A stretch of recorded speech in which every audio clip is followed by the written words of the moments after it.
नमस्कार, बहुत स्वागत है आपका। आप देख रहे हैं खबर दमदार और मैं हूं शीनम शर्मा। सबसे पहली खबर, बरेली पुलिस ने एक फर्जी महिला आईएएस ऑफिसर और उसकी गैंग का बड़ा पर्दाफाश किया है।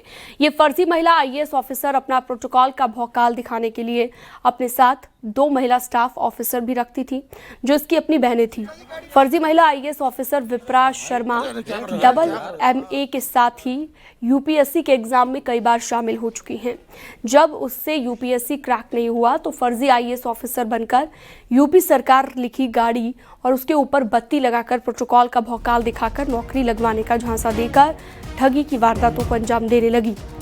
बरेली पुलिस ने शिकायत के बाद मुकदमा दर्ज कर आरोपी फर्जी आईएएस ऑफिसर विप्रा शर्मा और उसके स्टाफ ऑफिसर बनी शिखा शर्मा और दीक्षा पाठक को भी गिरफ्तार किया।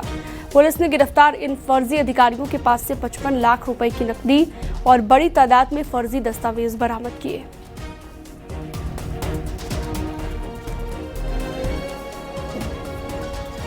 बहन है शिखा पाठक, दीक्षा पाठक, ये अपनी जो इनकी बहन है विप्रा शर्मा, इनको ये लोग कुछ लोगों से पीसीएस अधिकारी और कुछ लोगों से आईएएस अधिकारी के रूप में ये लोग उनको प्रेजेंट करते थे और बताते थे कि हमारी बहन बड़े पद पर है, और ये उसी के नाम पे फिर ये ठगी करते थे।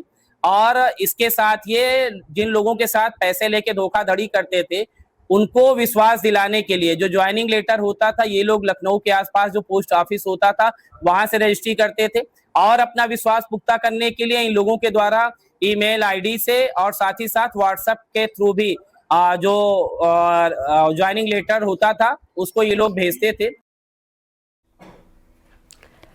बुलंदशहर में पुलिस ने महिला मर्डर केस का सनसनीखेज खुलासा करते हुए एक महिला को गिरफ्तार कर लिया। पुलिस के मुताबिक महिला की हत्या किसी रंजिश में नहीं बल्कि लालच और चोरी के इरादे से की गई थी। ममता उर्फ अनीता नामक की महिला पर हत्या का आरोप है, जो कि गांव-गांव जाकर सैनिटरी पैड बेचने का काम करती थी और इसी बहाने लोगों के घरों की रेकी करती थी। घटना वाले दिन भी ममता इसी सिलसिले में गांव सैदा फरीदपुर पहुंची थी।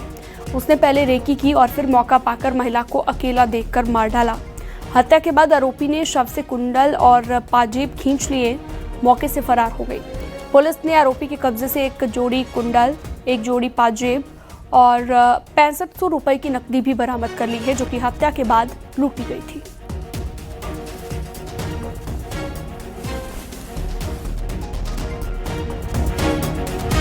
ये घटना कारित कर ही रही थी चोरी की कि विमला देवी की आंख खुल गई थी। आंख खुलने के उपरांत जब उसने चीखना चिल्लाना शुरू किया तो इस महिला ने उनका मुंह दबा दिया। मुंह दबाने के बाद वो अचेत अवस्था में आ गई थी।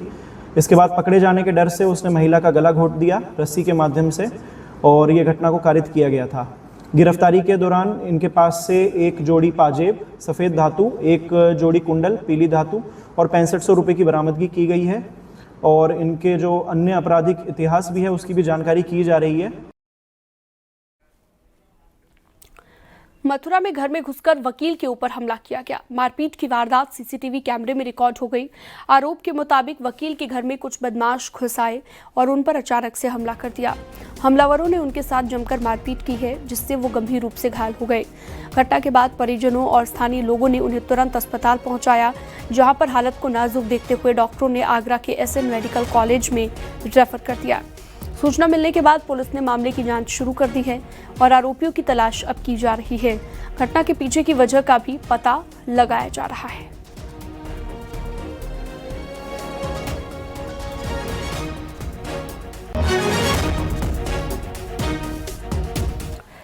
आगरा में चलती बस में एक लड़की और महिला से छेड़खानी का मामला सामने आया, जिसके बाद लड़की के एक्स के जरिए पुलिस ने इसकी शिकायत की।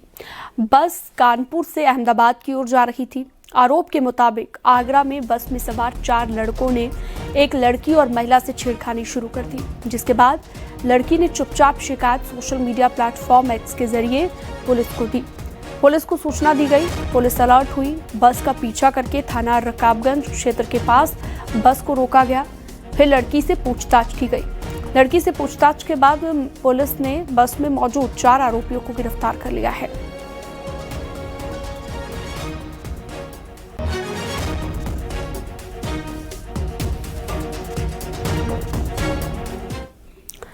मेरठ में पुलिस ने रिहायशी इलाके में सेक्स रैकेट का भंडाफोड़ किया। इलाके के लोगों ने एसएसपी से इसकी शिकायत की और इसके बाद पुलिस ने पूरा जाल बिछाया और छापा मारकर सेक्स रैकेट का पर्दाफाश किया।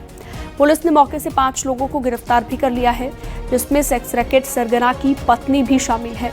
इरशाद नाम का व्यक्ति सेक्स रैकेट चला रहा था। पुलिस ने छापेमार कार्रवाई करते हुए मौके से 7 लड़कियों और 2 ग्राहकों को गिरफ्तार कर लिया है। हालांकि इरशाद और उसका बेटा मौके से भाग गया।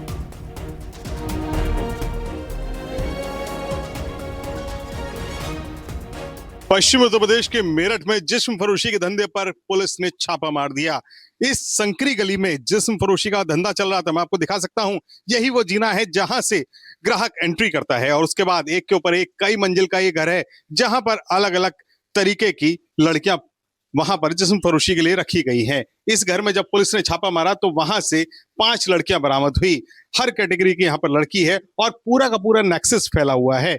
मेरठ के अलग अलग चौराहों पर मोबाइल से फोटो दिखाकर, सोशल मीडिया से फोटो दिखाकर लड़कियों की कीमत बताई जाती है, जिसके बाद ग्राहक यहां तक पहुंचता है और उसको एक कमरा प्रोवाइड कर दिया जाता है, जहां पर वो अय्याशी करता है और कीमत अदा करके निकल जाता है। इस पूरे के पूरे इलाके में इस बात से बड़ा आक्रोश था। लोगों ने तहरीर दी और उसके बाद एक गुप्त सूचना के आधार पर यहाँ पर छापेमारी की वारदात को अंजाम दिया गया।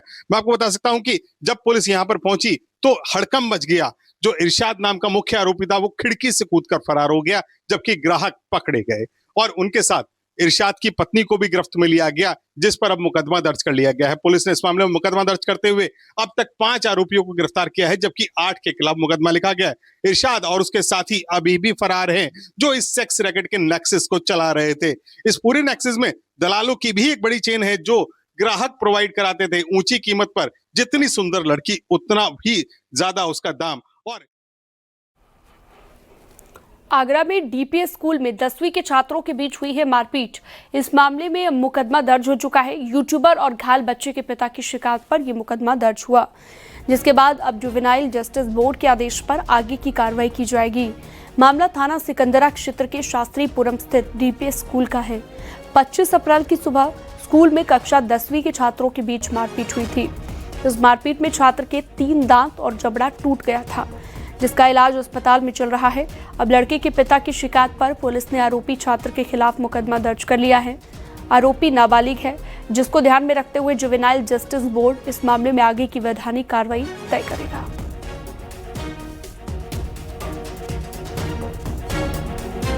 डीपीएस आगरा स्कूल में 2 छात्रों के बीच में लड़ाई हो गई है। दोनों छात्र कक्षा 10 के हैं, जिसमें एक छात्र को चोट आई है। इस छात्र का अस्पताल में इलाज चल रहा है। मौके पे पुलिस द्वारा पहुंच के जांच की जा रही है, जिसके उपरांत विधिक कार्रवाई अमल में लाई जाएगी। आजमगढ़ में एक महिला ने अपने पति पर फर्जी दस्तावेजों के आधार पर पासपोर्ट बनवाने का आरोप लगाया। उसने जीयनपुर कोतवाली में इसकी शिकायत दी है। महिला का आरोप है कि उसके पति ने फर्जी कागजातों के आधार पर जीयनपुर का निवासी बनकर पासपोर्ट बनवा लिया और विदेश भी चला गया। तबस्सुम ने पुलिस से मांग की है कि मामले की जांच कर फर्जी पासपोर्ट बनवाने के आरोप में मुकदमा दर्ज कर आवश्यक कानूनी कार्रवाई की जाए। नियाल हासिम नाम के व्यक्ति हैं, जो मूल रूप से मुबारकपुर के रहने वाले हैं।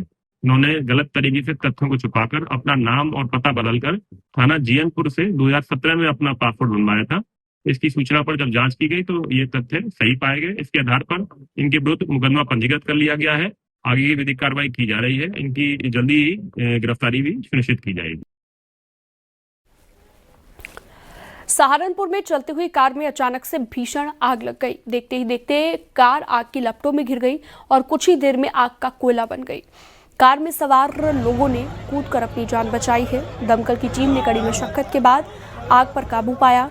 घटना छुटमलपुर क्षेत्र की बताई गई। घटना का वीडियो सोशल मीडिया पर तेजी से वायरल है।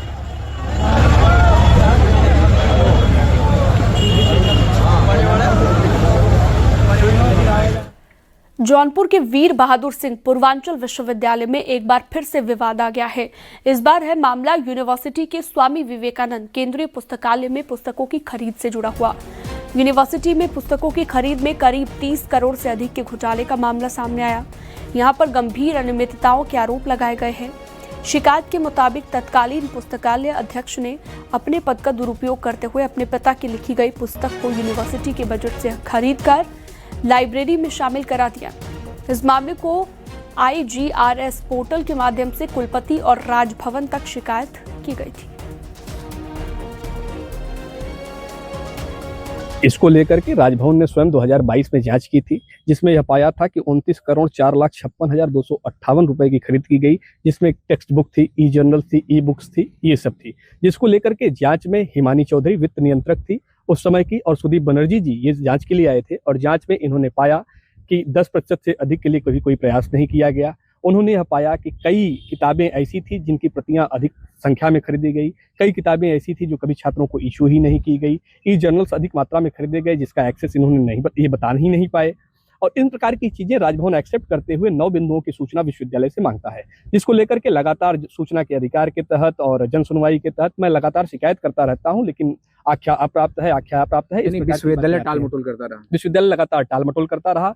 राजभवन से 2017 से लेकर 2022 तक की पुस्तकों के खरीद के बारे में पत्र आया था, जिस पे जो अभी हमारे प्रेजेंट मानद लाइब्रेरियन हैं उनसे आख्या ली गई थी, और उसी के क्रम में पूर्व लाइब्रेरियन से भी आख्या मांगी गई है।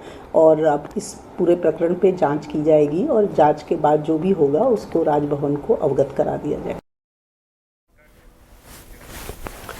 हरदोई पुलिस ने 25,000 रुपए के इनामी गैंगस्टर आकाश गुप्ता को गिरफ्तार किया है। आकाश गुप्ता पर संगठित गिरोह बनाकर आपराधिक गतिविधियों में शामिल होने का आरोप है।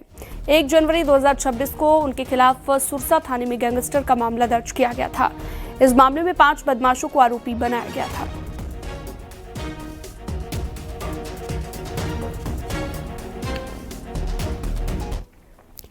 बदायूं में एक महिला मोबाइल टावर पर चढ़ गई। महिला अपने पिता और 3 भाइयों को हत्या के मामले में हुई उम्र कैद की सजा के खिलाफ दोबारा ट्रायल की मांग कर रही है।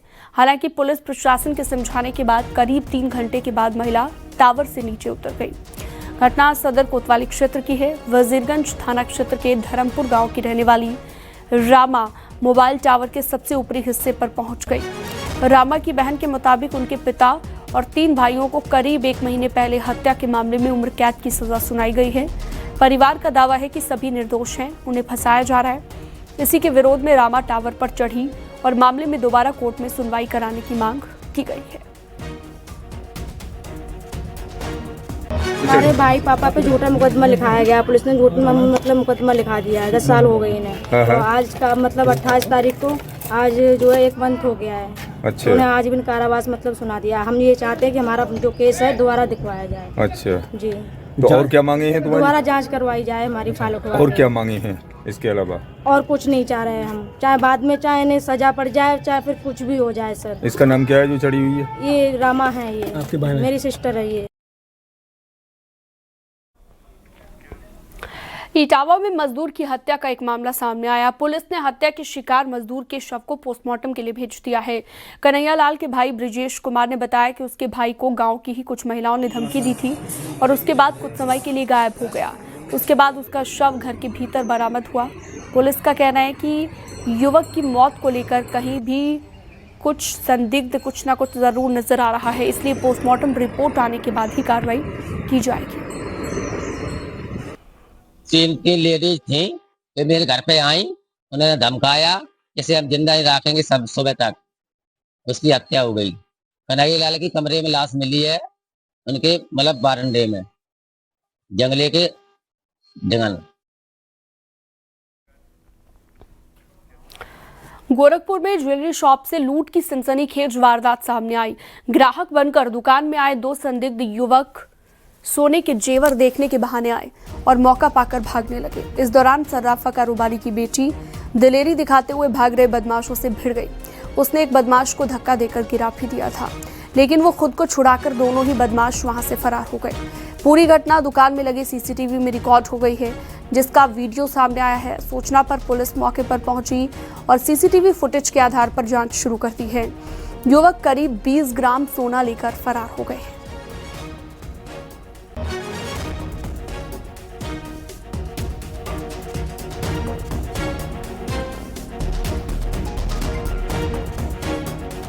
एक ज्वेलरी शॉप पर 2 अज्ञात व्यक्ति आए और उन्होंने चांदी की अंगूठी दिखाने के बहाने वहां पर जो सोने की झाली होती है उस पैकेट को लिया और वहां से वो लेकर के भाग गए।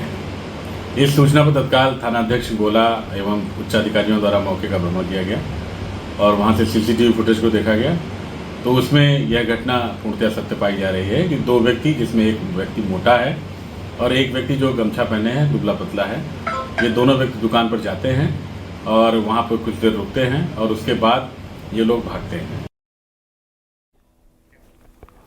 मैनपुरी, सोनभद्र और आगरा में तेज रफ्तार का कहर देखने को मिला। मैनपुरी में अज्ञात गाड़ी ने बाइक को टक्कर मार दी। हादसे में बाइक सवार 3 लोगों की मौत हो गई। मरने वालों में एक महिला भी शामिल थी। सोनभद्र में बोलेरो और बाइक की आमने सामने टक्कर हुई। हादसे में एक युवक की मौके पर दर्दनाक मौत हो गई, जबकि 3 लोग गंभीर रूप से घायल हो गए हैं। आगरा में कार ने साइकिल को टक्कर मार दी। हादसे में साइकिल सवार शख्स की मौत हो गई, जबकि उसकी पत्नी बुरी तरह से घायल हो गई है। महिला को इलाज के लिए अस्पताल में भर्ती कराया गया है।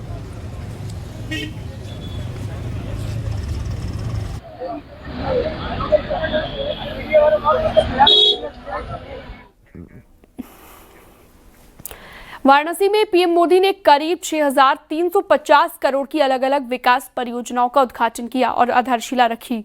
पीएम मोदी ने 2 अमृत भारत ट्रेन को भी हरी झंडी दिखाई। कार्यक्रम में सीएम योगी, बीजेपी के राष्ट्रीय अध्यक्ष नितिन नवीन और यूपी बीजेपी अध्यक्ष पंकज चौधरी मौजूद रहे। पीएम मोदी ने महिला आरक्षण का जिक्र करते हुए विपक्षी दलों पर जमकर निशाना साधा। तो अब हम आपको दिखाने जा रहे हैं 3 तस्वीरें, जिसके जरिए आप इस पूरे कार्यक्रम की रूपरेखा समझ पाएंगे। महिलाओं ने पीएम मोदी को गिफ्ट भी दिए हैं। ये वो उपहार हैं जो खुद उन्होंने अपने आप बनाए हैं अपने हाथों से। साथ ही परियोजनाओं का जो लोकार्पण और शिलान्यास किया गया रिमोट के जरिए, वो तस्वीर, और तीसरी तस्वीर अमृत भारत ट्रेन को हरी झंडी दिखाते हुए।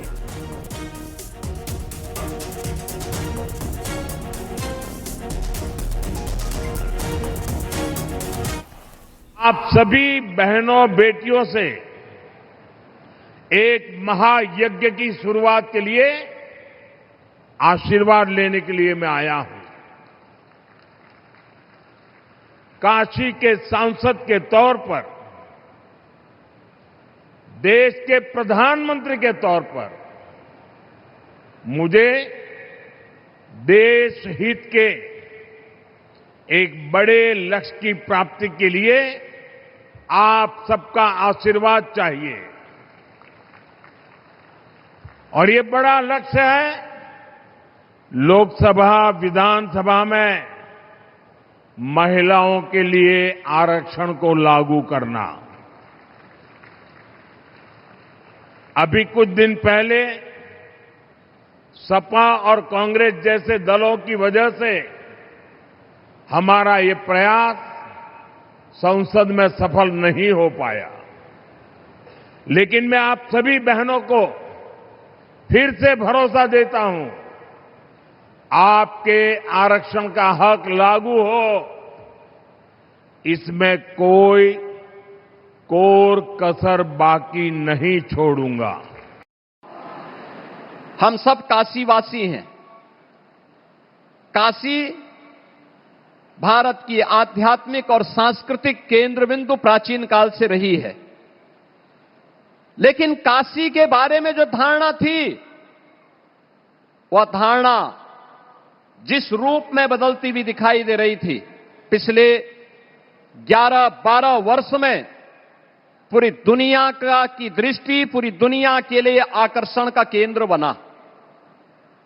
काशी जिस शिव की, बाबा विश्वनाथ की शाश्वत चेतना का केंद्र बिंदु था, वह फिर से काशी विश्वनाथ धाम के रूप में हम सबको देखने को मिला है। और आज हम सब इस बारे में देखते हैं कि विरासत और विकास का वह अद्भुत समन्वय न केवल काशी में, उत्तर प्रदेश में और पूरे देश के अंदर हम सबको उसी जीवंतता के साथ दिखाई दे रहा है जो आदरणीय प्रधानमंत्री जी ने काशी से प्रारंभ किया।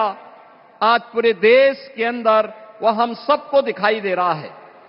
जिस काशी ने भारत की सनातन परंपरा को जीवंतता प्रदान की, भारत की आत्मा को अपने भीतर सजोए, वे वही काशी आज एक नए कलेवर के रूप में दुनिया के सामने हम सबको दिखाई दे रही है।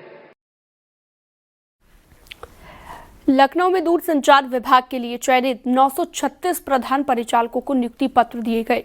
सीएम योगी ने प्रधान परिचालकों को नियुक्ति पत्र दिए और सीएम मौके पर संबोधित करते हुए ये भी बोलते नजर आए कि 9 साल पहले लेन देन होता था, नियुक्तियों में भेदभाव होता था।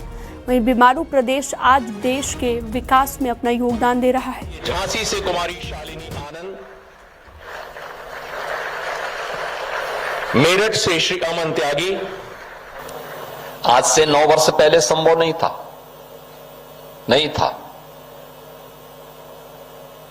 पहले तो प्रक्रिया ही संपन्न सकुशल नहीं होती,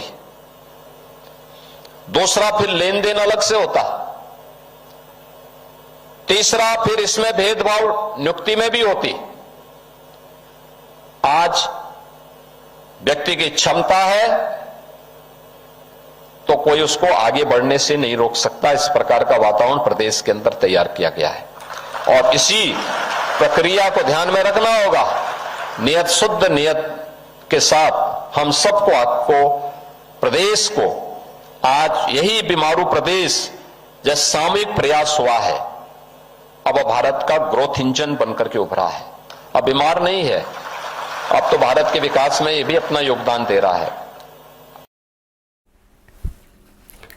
सीएम योगी की बड़ी घोषणा हमने आपको बताई। बढ़ते हैं आगे। आईपीएस अजय पाल शर्मा की बंगाल में ऑब्जर्वर के रूप में तैनाती को लेकर विवाद बरकरार है। कल अजय पाल शर्मा का टीएमसी नेता जहांगीर खान के लोगों को चेतावनी देने का वीडियो सामने आया था, तो आज जहांगीर खान के समर्थकों ने ऑब्जर्वर अजय पाल शर्मा और सीएपीएफ के खिलाफ नारेबाजी की है। दरअसल ऑब्जर्वर अजय पाल शर्मा के नेतृत्व में सीएपीएफ के जवान फाल्टा विधानसभा क्षेत्र में तलाशी अभियान चला रहे थे। इस दौरान टीएमसी समर्थक पार्टी उम्मीदवार जहांगीर खान के कार्यालय के बाहर जमा होकर नारेबाजी करते हुए नजर आए।